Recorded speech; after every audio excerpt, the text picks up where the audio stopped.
Hello and welcome to the CYF Course. Today we will speak about integrating children in the church. We've spoken about evangelizing children, connecting them to the Lord, and now we want to see how we can make them part of the body, part of the local church, part of the group. I have once asked this question in one of our services. Do we come to church or are we the church? Coming to church is an activity that takes between 1 and 2 hours a week on Sunday mornings. Being church is something else entirely. It is something that happens every day, 24 hours a day, 7 days a week. It's about being a body, a family. How do we get our children to really be the church and not just come to it? Talking with most children, they will tell us that they come to church because their parents come to church. It is their parents' church actually, so it makes sense that they follow them. Many churches set up a ministry among children to serve the parents. It's a good first step. If I want to go to a service and I have a family, I'm certainly going to a church where the children are taken care of, but that's only one step. The children should not only be taken care of, but they should also be able to start experiencing and living and being the church. As we took time to pray for the Lord to show us His plans for children's ministry in our church, I received the following vision. I saw a traditional church with a bell tower and stained glass windows, and suddenly this church began to inflate like a balloon, and children began to come out through the doors and windows like an overflow of life. Then the vision went away, and I saw 2 kids in the foreground, the first inviting the second. Come to my church. This is the most exciting place in the city. What touched me in this vision was that the child was proud to invite a friend to his church. He wasn't inviting him to the church, nor to his parents' church, but to his church.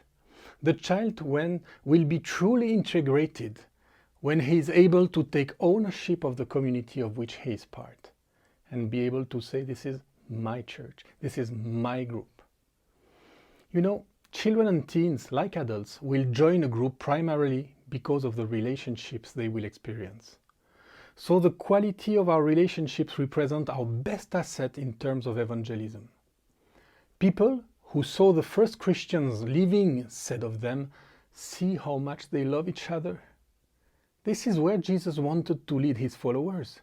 I give you a new commandment. Love one another. As I have loved you, so you also love one another. By this, all will know that you are my disciples, if you love one another. It is not our lessons. It is not our theology, our materials, our activities that will integrate children and young people into our church, but the quality of our relationships with each other, first and then with them. An important question, therefore, is how we will foster relationships between children and young people in our community. It is certainly not in 1 or 2 hours every Sunday morning that they will be able to make great friendships, especially if most of that time is monopolized by non-interactive teaching. Developing friendships means spending time together, living common experiences, having diverse opportunities for exchange. Reinhold Czarnowski, a Swiss-German pastor working with the Dawn movement, has written an article on youth churches. In it, he compares the way of living the church in our Western culture in the last 3 generations. The builders, the generation after the Second World War, lived mainly according to the pattern behavior, belief, belonging. Behave correctly, believe the right thing, and you will be part of the group. Next, the boomers, the generation of the 60s and 70s, changed this order of belief, belonging, behavior. Faith and vision are the foundation of belonging, with good behavior coming after. But now, the new generation is living clearly according to the pattern of belonging, belief, behavior. Belonging is the most important. Faith is not understood as a series of dogmas and creeds, but as a story of relationships. Relationship with Jesus and a relationship with each other. If you are over 30, chances are the preteens and teens you work with will function differently than you do.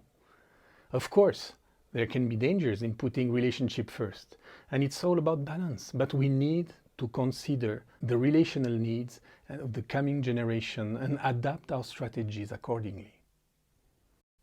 A double approach is to be made when a person is interested in joining any group. First, the person has to make a step of integration, seek contact, show openness, interest, be proactive. But also the group must be open and take a similar approach to the new person, and be welcoming and hospitable and open to new contact with this person. That's where I'd like to stop. If we want our communities to grow, we have to start by being welcoming. We can't just rely on 2 or 3 people greeting people at the door, shaking hands with newcomers. That's everyone's mission in the church. It is sometimes difficult to join a group where friendships are already very strong.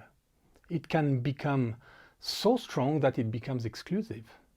Likewise, if we come to worship only with the desire to see our friends, which is a legitimate desire in itself, we risk letting go of the people God sends us. The first impression I have of a person or a place is always difficult to change. What is the first impression that a new person gets when she comes in your church? How do we welcome? Are we interested in those we don't know? Do we take a moment to get to know them or invite them to eat? The successful integration of a new person begins with this attitude on the part of the group, unless the person is truly confident. When I was in charge of a group of young people, we made a point of taking time with the newcomers in the early evening and night, and right at the end of the official part, so that they would not get lost in the group. Who are you? How did you find the party? Can I introduce you to some friends? I think it's partly thanks to this kind of attitude that the youth group has grown from 30 to 150 participants in just a few months. This attitude says to the other person, you are welcome. I am interested in you. What is true for adults is also true for children. How are children welcomed in your community? Jesus asks us to receive them as we would receive him. One of the weak points of most evangelistic strategies is the follow-up work. Some people take steps with God and then they find themselves released into the wilderness with nobody to follow them. This is where the dimension of evangelism through friendship, which is a relational approach, is missing. The Alpha Course are an excellent example of this. If new children join your church for one service or another, or for a special occasion, Christmas party, club, take care to write down their addresses and write them in the following week, or even visit them at home or phone them. Let them know that you appreciated their presence, that you are looking forward to see them again, that you want to get to know them better. You can include in the letter a program of your activities, an advertisement for special events, a church ad, or a phone contact number for parents, a flyer. What is the child's reaction when he or she receives such a letter? Wow, they noticed I was there. I'm important to them. And the parents are reassured because everything is done in the light, even though some may not let their child come back. A simple home visit and dialogue often wins the hearts of parents more than a letter, especially if they have never had contact with your church before. It is extremely important to allow time outside of Sunday mornings so children can have a common experience that will bring them together and allow them to develop friendships. Here are a few ideas. The list is not exhaustive, to strengthen group spirit and relationships between children in your communities. Most of these activities are also ideal for inviting a friend and giving him or her a first contact with your church. Organize camps or weekends. Nothing can replace the richness of time together. And a camp represents a great investment of energy, and not all churches have the opportunity to do so. But why not get together several churches in the same region? This will allow children to develop a wider vision, friendship with other Christian children in the area, that they can sometimes find in their school or sport clubs. Of course, there are several parachurch organizations that offer camps right during the holidays. However, I recommend that we organize at least one such activity per year in the community. Otherwise, we maintain the idea that it is only outside the local church that we can experience exciting times. Second, you can organize outings. Don't make the mistake of thinking that a trip to a water park, a picnic in the mountains, or a bike ride is less spiritual than a Bible study. Laughing together, playing, talking are investments of time that will allow us to go further in our relationships and mutual appreciation. This increases trust and decreases fear of the gaze of others, freeing the child in prayer and praise. No longer need to feel uncomfortable because we do not know each other. Children often reveal who they are in these informal and relaxed moments. You will be able to discover your children's characters, how they function in a group. In fact, a football game or a tense relationship can become a source of on-the-job learning. A piece of advice: always include God in your activities.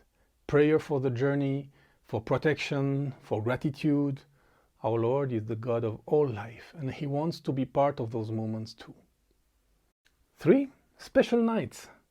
The possibilities are endless. Pizza nights, movies, games, such evenings, to be placed rather on the weekend or Friday or Saturday night when schedules can be more flexible, are sources of all kinds of discussions and deepening in relationships. The direction and organization of some of these evenings can be entrusted to teenagers, who often have much more fun ideas than we do. Of course, let's make sure that their choices are right and help them where they need it. The after parties with all the children and teenagers are often also crucial time for discussions. Let's remember that we want to reach people, not just accomplish our agenda. Let's be available for those who need it, even if the official time is over. 4th, special events. You can organize an event day from time to time to reach out to the people in your neighborhood. Entertainment and games for children, sports tournaments for teenagers, alternative day during Halloween, Christmas party. These days can become highlights of your community in your neighborhood and an opportunity to make many contacts. They also promote relationships between church members, old and new, young and old. Whatever these events organize, take care to publicize it. Some churches organize fantastic events, but because of poor publicity, we miss out on the huge potential of these days. 5. Special training courses. Organizing special training on short-term basis is a good way to help newcomers integrate and create a group atmosphere. Here are a few examples of possible trainings. You can do a pre-teen training, like a bar mitzvah preparation to prepare the young child to enter in the teenage years. This 10-meeting training is offered by King's Kids and consists of investing time with children between the ages of 10 and 13 in order to prepare them for all the changes that await them as they enter teenage years. Each meeting lasts 3 hours, with a time of picnics and relaxation and games, with a practical time like learning to repair one's bike, cooking, using public transportation, and a time for teaching, prayer, and ministry and sharing. This training is ideal for working on group spirit and valuing this age group. You can use alpha courses for kids and teens. It's also a 10-meeting training course based on the same principles as for adults, but adapted to the age concerned. The meeting takes place in a relaxed atmosphere around a meal. This training is ideal for laying the foundation of faith, gives a good understanding of Christianity, and helps participants to integrate into a group. And you can have home groups for the children and the teenagers. Home groups are the best solutions for church growth. They are places where relationships can be deepened and where we can experience accountability. Small groups have many advantages, ranging from training leaders to multiplying the number of places to live in an area. Steve Neal was a missionary in France after several years as children pastors in a large church in London. Regularly, nearly 350 participants gathered for his services. Yet, Steve told me, it wasn't our services that helped the children grow up the most and bore fruit over time, but our home groups. Virtually all the children who signed up stayed in the church and took on responsibilities. Whatever we call them, house groups, cell groups, clubs, home groups, there is a dynamic way to integrate participants and make disciples. These meetings can be held weekly, bi-weekly, or monthly. There is no stereotype and their frequency may vary over time. It can be for an hour and a half and 2 hours, at the home of one of the participants, at the church, at school. What to do during such a meeting? Here are some ideas. You can have an introductory game to relax the atmosphere, help contacts and set the mood. Have a sharing time. This is an opportunity to hear from each other, to discuss a topic informally. This can be done around the potluck. Let's not neglect the food aspect to motivate our young people, as well as to foster a friendly atmosphere. Then you can have a Bible reading. Why not take a text from each meeting and meditate on it together? This will stimulate the participant to aspire, to long to do it also by himself on a daily basis. And you can take time for creative prayer for the participants, their families, their non-Christian friends, their school, the current events in the city or around the world. This can be done through pictures or other visual aids or symbolic acts. All kinds of different house groups can be set up. There can be groups that are more oriented towards non-Christians, towards a particular interest, towards prayer and intercession, towards Bible studies. Some people will react to those ideas by saying, I don't want my child to spend all his time in church. I'd like to make the following point clear. I'm not talking about spending time in church. I'm not talking about going to church. I'm talking about being the church. It is not possible to be a family without investing time. When we talk about time, we are also talking about sacrifice. I see parents who enroll their children in music classes, in sports classes, and who don't hesitate to encourage and pay their own way to stimulate their children in those areas. On the other hand, some of these parents react to the idea that their child is more involved in church than on Sunday morning. What are our priorities? Where are our values? Where do we want our children to grow up and be influenced? Our answer to this question determines what we value the most. And then I'm not talking about spending all our time in church, but about empowering ourselves to integrate our children, to train and equip them to live in this world without being defensive. It is not about creating a Christian ghetto, trying to keep our children out of the world when in fact we are isolating them. The coming generation needs to know what it believes in and why it believes in it. And it also needs to know what it does not believe in and why it does not believe in it. Because of our recklessness, many of our children have drifted away from God. By trying to keep them from becoming bigots, perhaps in reaction to some education, we have taught them that church is not important, that you go when you want. By our example, we have anchored in them a spirit of independence and individualism that is the exact opposite of what Jesus seeks to build. He wants to build his church so that he can begin to have a real impact on the world around us, and he wants to do it with us and with our children. Let's have a few questions now that will allow you to talk and process about this topic, and may the Lord bless you as you do so.